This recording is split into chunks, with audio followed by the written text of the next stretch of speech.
एक वक्त पर आजाद समाज पार्टी के मुखिया चंद्रशेखर आजाद पर आरोप लगाने वाली डॉक्टर रोहिणी घावरी क्या अब उत्तर प्रदेश के विधानसभा चुनाव में उतरने वाली हैं?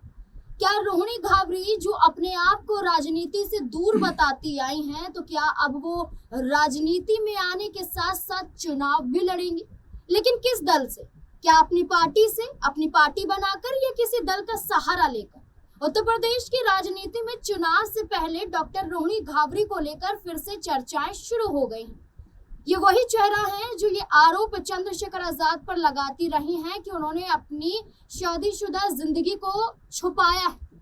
वो उनसे प्यार करती थी, लेकिन चंद्रशेखर आजाद ने धोखा दिया है, उन्हें नीचा दिखाने की कोशिश की है। तमाम आरोप लगाए गए, महिला आयोग में शिकायत दर्ज करवाई गई और जांच भी बैठाई गई। चंद्रशेखर आजाद ने खुलकर कहा कि वो महिला सम्मान की खातिर ऐसे सड़कों पर किसी भी मुद्दे पर या इससे जुड़े मुद्दे पर कोई भी जवाब नहीं देंगे। सीधी बात अदालत में होगी या समक्ष होगी, लेकिन सड़कों पर नहीं होगी। ये बात चंद्रशेखर आजाद ने कही थी, तो साफ नजर आता है कि धुर विरोधी दिखाई देते हैं डॉक्टर रोहिणी घावरी और चंद्रशेखर आजाद। अब ऐसे में उत्तर प्रदेश की राजनीति में डॉक्टर घावरी का उतरना क्या चंद्रशेखर आजाद को नुकसान पहुंचा सकता है? और आखिर क्या इसके पीछे की और क्या वजह हो सकती है? इसी से जुड़े हुए सवाल हैं कि कौन सा दल है जो डॉक्टर रोहिणी घावरी को ऑफर दे सकता है। तमाम सवाल जानने की कोशिश करेंगे। हमारे साथ हमारे वरिष्ठ सहयोगी अमन सर जुड़ चुके हैं। सर, बहुत बहुत स्वागत है।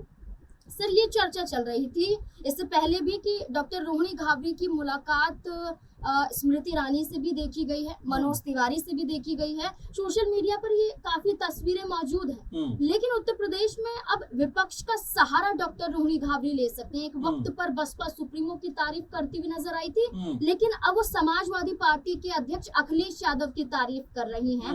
और उन्होंने एक पोस्ट किया है 7 अप्रैल को, और इस पोस्ट के माध्यम से कहती हैं कि अब चलने के लिए वो तैयार हैं। बड़े भैया का फोन आया है, और बड़े भैया का फोन आया तो सीधे तौर पर ये बता रहा है कि अखिलेश यादव का फोन आया है और न्योता दिया जा रहा है कि अब यूपी की राजनीति में, यूपी के चुनाव में भी आप हमारे दल से आइए। तो क्या अखिलेश यादव चंद्रशेखर आजाद को नुकसान पहुंचाने के लिए डॉक्टर घावरी का इस्तेमाल करने वाले, मतलब एक तरह राजनीतिक रूप से सामने लाने वाले?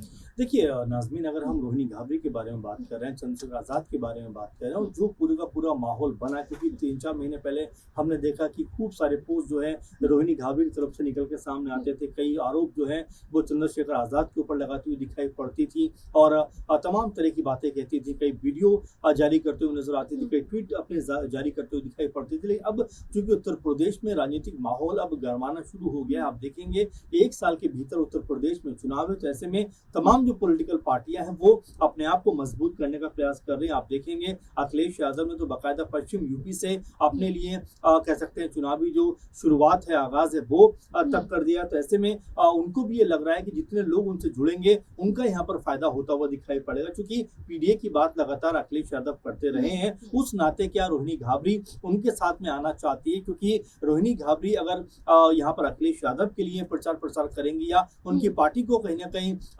जो समर्थन है वो देती हुई नजर आएंगी, तो इससे अखिलेश यादव का फायदा हो सकता है। लेकिन साथ में हमें ये भी नहीं भूलना चाहिए कि चंद्रशेखर आजाद और बीएसपी लगातार दलितों की आवाज उठाते रहे, लगातार ये बात कहते रहे कि भाई दलितों के सबसे बड़े हितैषी हम हैं। और ऐसे में क्या रोहिणी के आने से अखिलेश यादव को फायदा होगा? और दूसरी तरफ अगर हम आजाद की ही बात कर लें तो आजाद अभी अपने आप को मजबूत करने में लगे हुए हैं। हम ये नहीं कह सकते कि भाई बहुत ज्यादा जनाधार उत्तर प्रदेश में उनका दिखाई पड़ता है, लेकिन हाँ ये जरूर कहा जा सकता है कि दलित समुदाय के अंदर उनकी छवि जो है वो मजबूत होती हुई दिखाई पड़ी है। ये कहा जा रहा है कि अखिलेश यादव के लिए ये एक नया चेहरा यूपी में हो सकता है, डॉक्टर रोहिणी घावरी। क्या लगता है कि पुराने चेहरे वो कारगर साबित नहीं हो रहे हैं, या दलित समाज का वो वोट अखिलेश यादव को नहीं मिल पा रहा है जो कि डॉक्टर रोहिणी घावरी को लाया जा रहा है? देखिए, एक चीज ये भी हो सकती है कि अखिलेश यादव शायद ये भी बताना चाहते हैं कि जो आजाद के ऊपर दलित समुदाय भरोसा कर रहा है, उन आजाद के ऊपर रोहिणी घावरी ने कैसे गंभीर आरोप लगाए,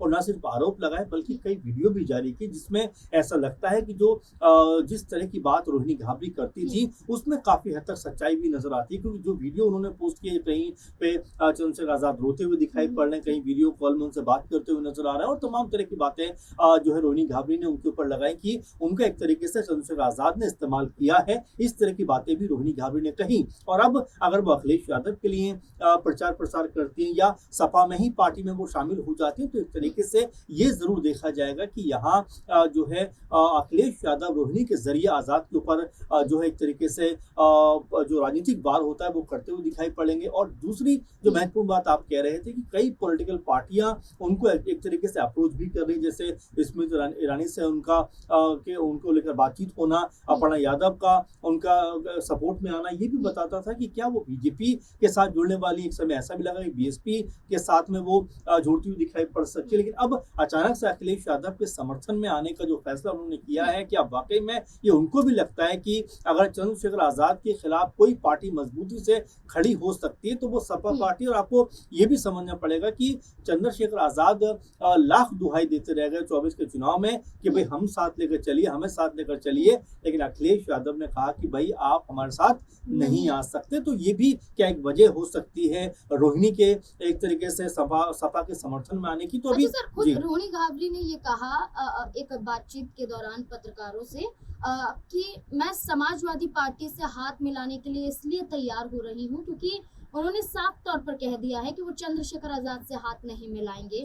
तो सिर्फ एक डॉक्टर रोहिणी घाबरी को ये वादा कर देना कि चंद्रशेखर आजाद से हाथ नहीं मिलाएंगे, क्या नहीं लगता कि समाजवादी पार्टी को इसका नुकसान भी झेलना उत्तर प्रदेश में मिल सकता है? देखिए नाज़मीन, एक बात आपको ये मानकर चलना पड़ेगा कि आजाद भले ही एक बड़े लीडर के तौर पर उभर रहे हैं, सांसद बने हैं, लेकिन आपको ये भी समझना पड़ेगा कि नगीना के अलावा उनकी जो स्थिति पॉलिटिकल तौर पर आप देखेंगे उत्तर प्रदेश के अंदर कोई बहुत मजबूत दिखाई नहीं पड़ती। जैसा मैंने कहा कि अभी उनको अपने आप को साबित करना है, बनाना है, मजबूत करना है, क्योंकि नगीना के सहारे पूरे उत्तर प्रदेश को जीतना उनके लिए संभव नहीं है। इसीलिए यहाँ पर जो बात रोहिणी कह रही है, उस बात को मैंने भी कहा था कि देखिए हो सकता है उनको भी लग रहा हो कि देखिए आजाद के लाख कहने के बावजूद भी अखिलेश यादव ने उनको अपने साथ नहीं लिया। और एक प्रोग्राम में तो अखिलेश यादव ये तक कह गए थे कि भाई ऐसे लोगों पर मैंने भरोसा करना बंद कर दिया है। तो क्या रोहिणी घाबरी को यही चीज लग रही है कि अखिलेश यादव के साथ अगर वो जुड़ती हैं तो कहीं ना कहीं उनको पॉलिटिकल तौर पर फायदा होता हुआ दिखाई पड़ सकता है? और देखिए अभी राजनीतिक तौर पर तमाम चीजें होना बाकी है, तमाम बिसात बिछना बाकी है। और क्या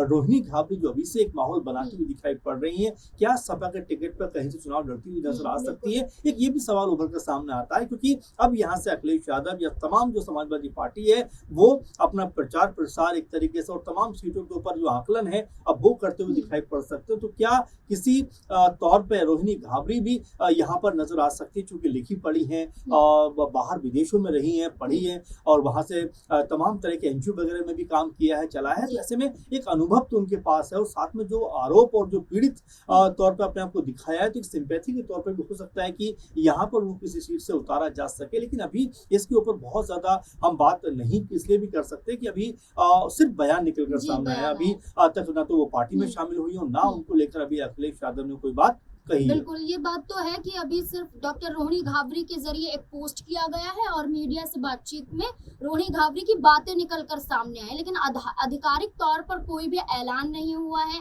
न अखिलेश यादव ने संकेत दिया है और न ही ऐसी कोई चर्चा उत्तर प्रदेश में हो रही है। सिर्फ घाबरी के जरिए ये कहा जा रहा है पोस्ट के माध्यम से, और पोस्ट के माध्यम से पहले भी कई आरोप वो चंद्रशेखर आजाद पर लगाती रही हैं। ये तक कहा था कि वो दिल्ली में धरना देंगी, वो ये तक कह रही थी चंद्रशेखर आजाद के खिलाफ वो एक लड़ाई भारत में ही लड़ेंगी, लेकिन वो लड़ाई नजर नहीं आई। सिर्फ पोस्ट के माध्यम से ही हमने वो लड़ाई देखी। सिर्फ दो सवाल मुझे यहाँ पर नजर आते हैं। पहली बात, वो अपने पोस्ट में ये कहती हैं कि वो उत्तर प्रदेश में 200 सभाओं को संबोधित कर सकती हैं और लखनऊ में भी एक दौरा कर सकती है, एक रैली हो सकती है और उसमें अखिलेश यादव उनके साथ हो सकते हैं। देखिए, ये कोई बड़ा चेहरा नहीं है जो अचानक से 200 सभाओं को संबोधित करेंगी। और दूसरी बात ये है कि इन्होंने खुद कहा था कि मैं अपने इस निजी मुद्दे में किसी भी राजनीतिक दल का सहारा नहीं लूंगी, लेकिन क्या ये सहारा नजर नहीं आता है? क्या लगता है? देखिए, जाहिर बात है, क्योंकि रोहिणी घाबरी को भी पता है कि देखिए चुनावों का माहौल है, ऐसे में हो सकता है कि अखिलेश यादव ने भी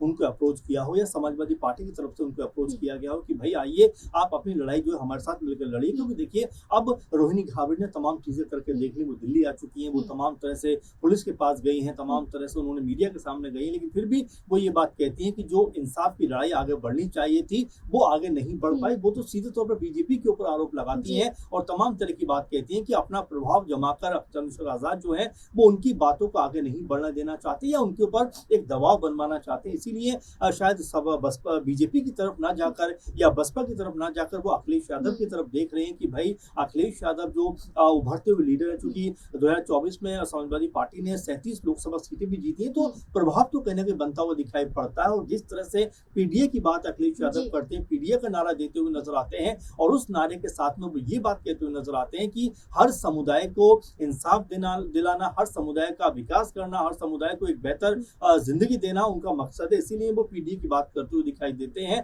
अब हो सकता है चुनावों के समीकरण को देखते हुए, जैसा आपने भी इस बात को रखा कि 200 जो सीटों के ऊपर हो सकता है 200 जो रैलियां हैं उनमें जाकर रोहिणी घाबरी प्रचार प्रसार करती हुई दिखाई पड़े, क्योंकि अभी बहुत शुरुआती बात है, बहुत शुरुआती उनके बयानबाजी है। क्या उनके आने से कोई प्रभाव पड़ता हुआ दिखाई पड़ेगा? क्या दलितों के बीच जाकर वो चंद्रशेखर आजाद की जो असलियत है या जो वो कहती रही है अब तक, क्या वो सामने लेकर आना चाहती हैं? क्या चंद्रशेखर आजाद जो अभी से इस फिराक में लगे हुए हैं कि भाई कुछ लोग अगर हमारे साथ में आ जाए तो हम तमाम सीटों पर जा सकते हैं, तो क्या उनको लेकर अभी से कोई निगेटिव माहौल वो बना सकती हैं? क्योंकि जिस तरह के उन्होंने गंभीर आरोप लगाए थे वो अपने आप में हर किसी को बहुत ज्यादा हैरान कर गए थे कि आखिर इतना ओपनली वो कैसे बात कर सकती है। इसको लेकर आप ये भी देखिए नाज़मीन कि आजाद ने भले ही कोई बात नहीं कही हो अभी तक, जिस तरह से मीडिया में भी आकर उन्होंने कहा कि भाई मैं कोई बात नहीं कहना चाहता, ये बहुत पर्सनल बात है, इसको मैं आपस में सुलझाना चाहता हूँ, ये महिला सम्मान की भी बात है, लेकिन इस बात को लेकर उन्होंने भी इनकार नहीं किया है। तो अब आप समझ सकते हैं कि